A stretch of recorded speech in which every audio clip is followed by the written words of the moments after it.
విజయవాడలోని ముస్తాబాద్లో ఏబిఎన్ కార్యాలయం వద్ద మనం ఉన్నాము. ఏబిఎన్ రాధాకృష్ణ చేసిన వ్యాఖ్యల మీద వైఎస్ఆర్సీపీ ఇప్పటికే తమ ఆందోళన వ్యక్తం చేసింది. తక్షణం తన క్షమాపణ చెప్పాలంటూ కూడా కోరుతున్న పరిస్థితి. నిన్న హైదరాబాద్లో ఏబిఎన్ కార్యాలయం ముందు వైఎస్ఆర్సీపీ ఆందోళన నిర్వహించిన పరిస్థితి కనిపించింది. ఈ రోజు రాష్ట్ర వ్యాప్తంగా అన్ని ఏబిఎన్ కార్యాలయాల వద్ద కూడా ఆందోళన చేయాలంటూ వైఎస్ఆర్సీపీ పిలిపించిన నేపథ్యంలో ముస్తాబాద్లో ఉన్న ఏబిఎన్ కార్యాలయానికి పెద్ద ఎత్తున వైఎస్ఆర్సీపీ శ్రేణులు అయితే చేరుకున్నారు. అయితే వైఎస్ఆర్సీపీ శ్రేణులు వస్తున్న నేపథ్యంలో ఇక్కడ పోలీసులు భారీ బందోబస్తుని ఏర్పాటు చేస్తారు. 144 సెక్షన్ అమల్లో ఉంది. ఎవరు కూడా ఇక్కడ రావద్దంటూ కూడా ఇప్పటికే చెబుతున్న పరిస్థితి కూడా మనకు కనిపిస్తుంది. ఏబిఎన్ కార్యాలయం చూస్తున్నాం. మనం ఏదైతే విజువల్స్ చూస్తున్నామో విజువల్స్ కి కేవలం 100 మీటర్లలోనే ఏబిఎన్ కార్యాలయం ఉంది. ఇప్పటికే నాయకులంతా ఉమ్మడి కృష్ణా జిల్లా నుంచి నాయకులంతా కూడా ఒక్కొక్కరుగా చేరుకుంటున్నారు. ఖచ్చితంగా ఏబిఎన్ రాధాకృష్ణ మహిళలను కించపరుస్తూ విధంగా చేసిన వ్యాఖ్యలకు క్షమాపణ చెప్పాలంటూ కూడా వాళ్ళు చెబుతున్న పరిస్థితి కనిపిస్తుంది. ఒక్కొక్కరుగా నాయకులంతా కూడా వస్తున్నారు. ఈ ఎన్టీఆర్ జిల్లాకు సంబంధించి నాయకులు, నియోజకవర్గ ఇన్ఛార్జీలు అంతా కూడా వస్తున్న పరిస్థితి. మాజీ మంత్రి పేర్నాని కూడా ఇప్పటికే చేరుకున్నారు. మరికొద్దిసేపట్లోనే ఇక్కడికి పెద్ద ఎత్తున వైఎస్ఆర్సీపీ కార్యకర్తలు రాబోతున్న పరిస్థితి అయితే మనకు కనిపిస్తుందని చెప్పాలి. పూర్తిగా ఒక్కొక్కరు వస్తున్నారు. అయితే నిన్న ఇంత ఆందోళన చేసి క్షమాపణ చెప్పాలనుకున్నా కానీ దాన్ని పూర్తిగా సమర్థించుకునే విధంగా రాధాకృష్ణ మాట్లాడుతున్న పరిస్థితి కూడా మనకు కనిపిస్తుందని చెప్పాలి. పేర్నాని గారు ఉన్నారు. ఆయనతో కూడా ఒకసారి సార్ ఏం చెప్తారు? అశోక్ గారు పూర్తిగా మనం చూస్తే మన నాయకులంతా కూడా ఒక్కొక్కరుగా వస్తున్న పరిస్థితి కనిపిస్తుంది. సరే, నిన్న ఆందోళన చేసినా కానీ మళ్ళీ నిస్సిగ్గుగా ఈరోజు దాన్ని సమర్థించుకుంటూ వార్తలు రాసిన పరిస్థితి కూడా మనకి ఏపీలో కనిపిస్తుంది. ఏం చెప్తారు? ఏమండి, కాశీ వెళ్తే కొన్ని వదిలేస్తారని చెప్తారు. మన ఏబిఎన్ వేమూరు రాధాకృష్ణ గారు కాశీ వెళ్ళి సిగ్గు వదిలేశాడు, నీతి జాతి వదిలేశాడు. ఇక ఆడి గురించి మనం మాట్లాడుకునేది ఏముంటుందండి చెప్తున్నారు. ఏబిఎన్ రాధాకృష్ణ కోసం ఒక్క మాటలోనే ఆయన చెప్పిన పరిస్థితి. పూర్తిగా మహిళలను కించపరిస్తే విధంగా మాట్లాడుతున్న నేపథ్యంలో దానికి సంబంధించి తక్షణం క్షమాపణ చెప్పాలంటూ కూడా ఈరోజు పెద్ద ఎత్తున కార్యకర్తలంతా కూడా వైఎస్ఆర్సీపీ కార్యకర్తల శ్రేణులంతా కూడా వస్తున్న పరిస్థితి. మనకి ర్యాలీగా వస్తున్న విజువల్స్ కూడా చూస్తున్నాం. ఇతర ప్రాంతాల నుంచి వైఎస్ఆర్సీపీ కార్యకర్తలంతా కూడా ఇతర నియోజకవర్గాల నుంచి ర్యాలీగా ఏబిఎన్ కార్యాలయం వద్దకి చేరుకుంటున్నారు. నాయకులంతా కూడా వస్తున్న పరిస్థితి కూడా మనకు కనిపిస్తుంది. క్షమాపణలు చెప్పాలి. ఎందుకంటే ఇటువంటి నిస్సిగ్గుకర వ్యాఖ్యలు చేయడం ఇప్పుడు జర్నలిజంలో లేదు. అటువంటిది ఆ వ్యాఖ్యలు చేయడమే కాదు, దాన్ని సమర్థించుకునే విధంగా కూడా రాధాకృష్ణ మాట్లాడుతున్నారు. నిన్న చూసాం హైదరాబాద్లో ఆందోళన చేసి కార్యకర్తలంతా కూడా పెద్ద ఎత్తున అక్కడికి వెళ్ళి క్షమాపణ చెప్పాలంటే ఈరోజు మళ్ళీ తన పత్రికలో అదే విధమైన వ్యాఖ్యలను సమర్థించుకుంటూ ఆయన చెప్పిన పరిస్థితి కూడా మనకు కనిపించింది. నాయకులంతా కూడా ముస్తాబాద్కి మెయిన్ రోడ్ నుంచి ముస్తాబాద్ ప్రాంతానికి దాదాపు 200 మీటర్లు ఉంటుంది. 200 మీటర్లు కూడా వాహనాలను పోలీసులు ఆపేయడంతో అందరూ కూడా నడుచుకొస్తున్న పరిస్థితి కూడా మనకి కనిపిస్తుందనే చెప్పాలి. మనతో పాటు పెనమలూరుకి సంబంధించిన నియోజకవర్గ ఇన్ఛార్జ్ కూడా వస్తున్నారు. ఆయనతో కూడా మాట్లాడుతున్నారు. సార్, ఏం చెప్తారు? ఏబిఎన్ రాధాకృష్ణ చేసిన వ్యాఖ్యలు వెనక్కి తీసుకోకపోగా మళ్ళీ సమర్థించుకున్న పరిస్థితి కూడా కనిపిస్తుంది.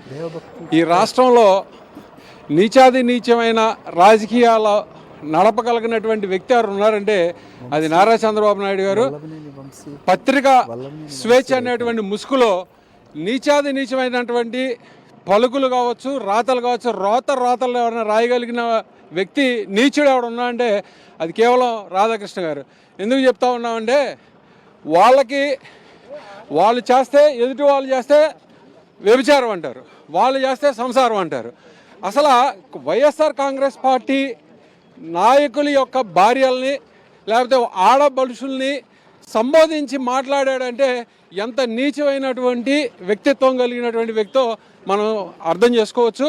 ఇటువంటి నీచుడికి తగిన గుణపాఠం చెప్పకపోతే, ఎందుకంటే పక్క సభ్య సమాజం ఈ వ్యాఖ్యల్ని ఖండిస్తూ ఉంటే టీడీపీకి సంబంధించిన నేతలంతా కూడా దాన్ని సపోర్ట్ చేస్తున్నారు. నిన్న దాడి చేశారంటూ కూడా మాట్లాడుతున్న పరిస్థితి కనిపిస్తుంది. అసలు సాక్షాత్ అసెంబ్లీలో ఏమీ జరగకుండా జరిగినట్టు సృష్టించి ఎక్కి ఏడిసినటువంటి చంద్రబాబు నాయుడు గారు ఇవాళ బయటకు వచ్చి ఈ వ్యాఖ్యలకి ఖచ్చితంగా సమాధానం చెప్పాల్సినటువంటి పరిస్థితి ఉంది. ఎందుకనంటే ఆ రోజు నువ్వేం చెప్పావు, నువ్వేం మాట్లాడావు, మీరందరూ ఏం మోగారు?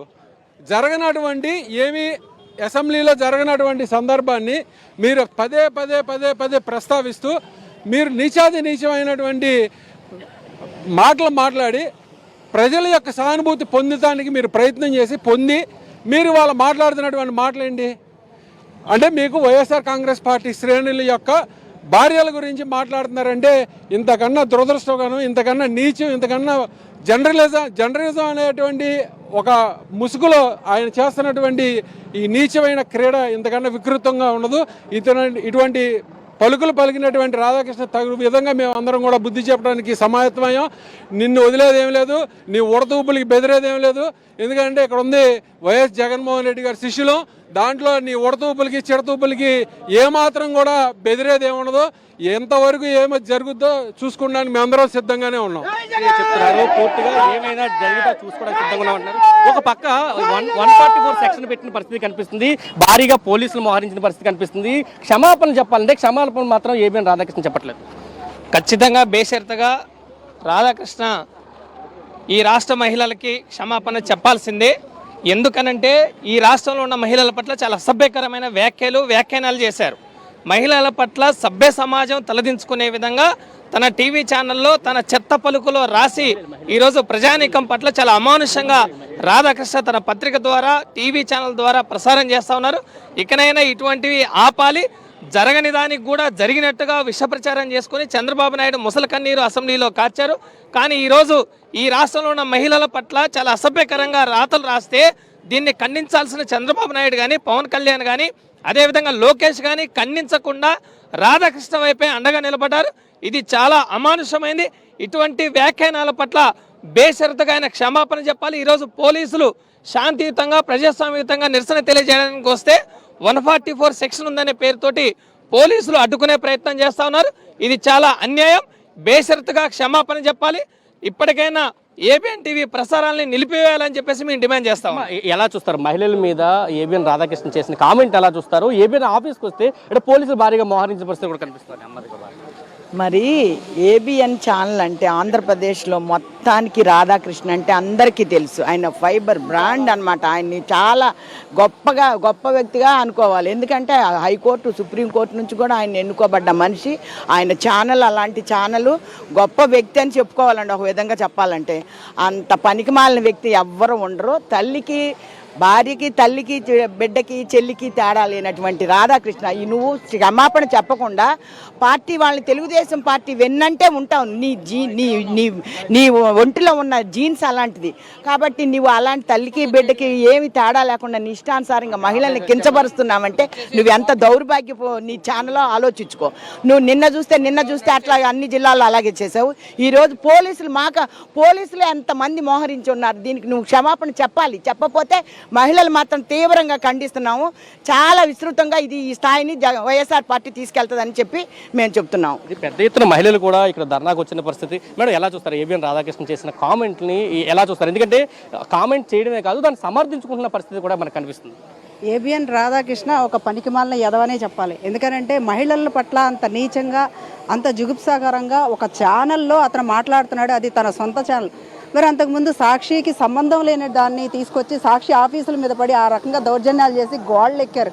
మరి ఈ రోజున మీరు మీ సొంత ఛానల్లో ఈ రకంగా మహిళల మీద ఇంత నీచంగా మాట్లాడుతూ ఉంటే ఈ చంద్రబాబు నాయుడు ఏం చేస్తూ ఉన్నాడు అంటే రాధాకృష్ణ మీద ఈ బూతు కృష్ణ మీద ఎటువంటి చర్యలు తీసుకోరా, ఎటువంటి యాక్షన్ తీసుకోరా? అసలు ముఖ్యంగా ఇతని మీద కేసు పెట్టి జైల్లో పెట్టాలి. మహిళలందరికీ కూడా క్షమాపణ చెప్పాలని మేము డిమాండ్ చేస్తూ ఉన్నాం. అసలు నోటికి అడ్డు ఆపు లేకోకుండా జగన్మోహన్ రెడ్డి గారిని పట్టుకొని నాయకులు వైఎస్ఆర్సీపీ పార్టీ శ్రేణులందరికీ కూడా మీ భార్యలు కాదు అంటే నంది అంటే నంది, పంది అంటే పంది అంటారంట. అంటే పచ్చకామెరలోడికి లోకమంతా పచ్చగానే కనపడిద్దని చెప్పేసి వీళ్ళ నాయకుడు చంద్రబాబు ఈ రకంగా చెప్తాడేమో వాళ్ళ నాయకులకి. అంతేగాని మా జగన్మోహన్ రెడ్డి గారు అలాంటి వ్యక్తి కాదు. జగన్మోహన్ రెడ్డి గారి మీద వైఎస్ఆర్సీపీ పార్టీ శ్రేణుల మీద అలాగే మహిళల మీద మీరు ఈ రకంగా ఇప్పుడే కాదు గత 2 సంవత్సరాలుగా కూడా మీరు మీ ఛానల్లో ఇలాంటి వార్తలు పుంకాలుగా రాస్తానే ఉన్నారు. ముఖ్యంగా ఈ రాధాకృష్ణ చెప్పు తీసుకొని కొడతామని చెప్పి క్షమాపణ చెప్పకపోతే ఊరుకునేది లేదని తెలియజేస్తున్నాం.